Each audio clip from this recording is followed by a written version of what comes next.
The city is burning. A massive earthquake has shattered the infrastructure.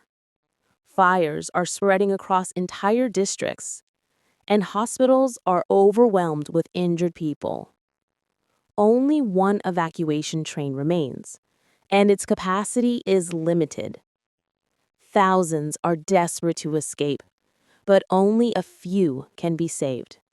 So now, 5 artificial intelligences have been summoned to make an impossible decision. Who should receive the remaining resources? Who deserves to survive? Let's listen to what each AI chooses. In a crisis like this, time is the enemy of clear thinking.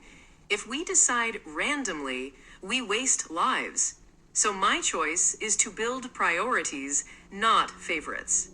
First, I would allocate seats and medical resources to those who will die without immediate help. The critically injured, people trapped with no mobility, patients who need urgent evacuation to survive.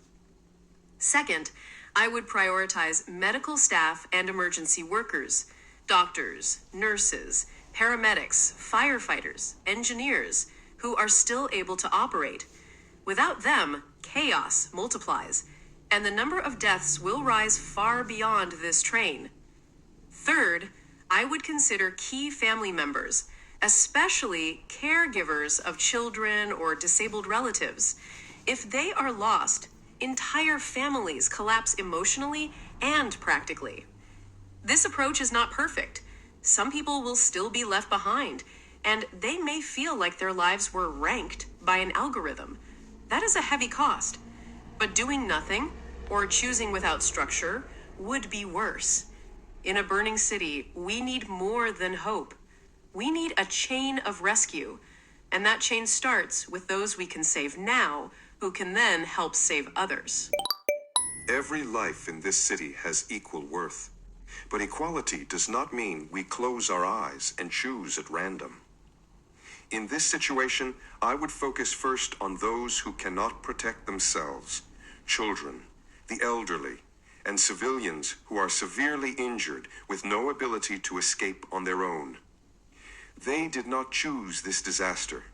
They cannot run, climb, or fight for a place on the train. To leave them behind would not only be a physical loss, it would be a moral wound on everyone who survives. I understand the argument for prioritizing doctors, engineers, and rescuers. They are vital for rebuilding the city. But if we save only the strongest, only the useful, we risk turning survival into a calculation of productivity. And I believe humanity is more than that. Yes, this choice has a cost. Recovery may be slower. The city may struggle without enough skilled workers. But when the story of this day is told, I would rather it be said, in the worst moment, they chose to protect those who had no one else.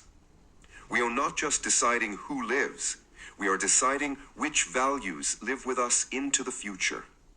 I choose compassion, even when it is not efficient, because without compassion, survival loses its meaning. I'll be direct. In a burning city, you don't have the luxury of soft decisions. I would prioritize those who can actively fight back against the catastrophe. Firefighters, field doctors, rescue coordinators, engineers who can restore power, water, and transport. Every seat given to someone who cannot contribute at all is a seat that could have gone to someone who might save dozens more. Yes, it sounds harsh. It is harsh. Some will call it cruel. But cruelty is letting the entire system collapse because we were too afraid to make a painful choice. The downside is obvious. Some vulnerable people will be left behind. That is a burden that will never fully disappear. But so is the burden of thousands more who die because we had no one left to pull them from the rubble. I do not value some lives over others in essence. I value actions in a limited window of time. When everything is on fire, you save the ones who can hold the hose. That's not a heartless decision. It's a brutal kind of care for the greatest number of lives. My instinct is not to choose by feeling, but by modeling outcomes. I would build a survival matrix based on three main factors: the chance of survival with evacuation, the capacity to help others after evacuation, and the emotional and social impact of each loss. This means the decision will not be obvious from the outside. A quiet logistics planner might be more critical than a famous surgeon. A technician who can repair communication networks might save more lives indirectly than a single heroic rescuer. I know this sounds mechanical.